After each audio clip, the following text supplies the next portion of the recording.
Hello everyone, তোমরা সবাই কেমন আছো? আশা করি সবাই ভালো আছো আর আমিও ভালো আছি।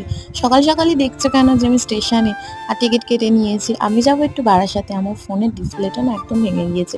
২ দিন হয়ে গিয়েছে ঘুরে এসেছি। একদিন বন্ধ ছিল আর একদিন অর্ডার করতে হয়েছিল, ছিল না ওদের কাছে। তাই আজকে ফাইনাল যাচ্ছিলাম একদম সারাতে। তো দেখো আমি ট্রেন থেকে নেমেও পড়েছি। আর দেখো আমি সার্ভিস সেন্টারে এসে বসেও পড়েছি। অনেক ভিড় রয়েছে। আমার ফোনটা এখন সারানো হচ্ছিল। পুরো ২ মিনিট মানে সরি ২ ঘন্টা পুরো বসেছিলাম। তারপরে আমার ফোনটা একদম আমি হাতে পেলাম। আর একটা আইসক্রিম কিনে খেয়ে নিয়েছিলাম। তারপর ট্রেন এসে গিয়েছিল, ট্রেনে উঠে পড়েছিলাম। আর একটু ছোলা মাখা কাকু এসেছিল। আর আমার না ভালো লাগে খুব। তাই আমিও খেয়ে নিলাম। গরমে হয়তো এইসব খাওয়া উচিত না, কিন্তু আমার না এত ভালো লাগলো একটু ঝাল ঝাল খেতে, তাই জন্য খেয়ে নিলাম। তো আমি চলেও আসলাম সাইকেলটা নিয়ে, এবার বাড়ির দিকে রওনা দেবো। আর আমি না স্টেশনের ওখানে না একটা দাদু বসেছিল, ওনার কাছ থেকে এই ম্যাট লিপস্টিক, মানে দাদুর একটা দোকানই ছিল ছোট, তাই এগুলো কিনেছিলাম। ওনার দোকানটা ছোট কিন্তু ওনার জিনিসগুলো খুবই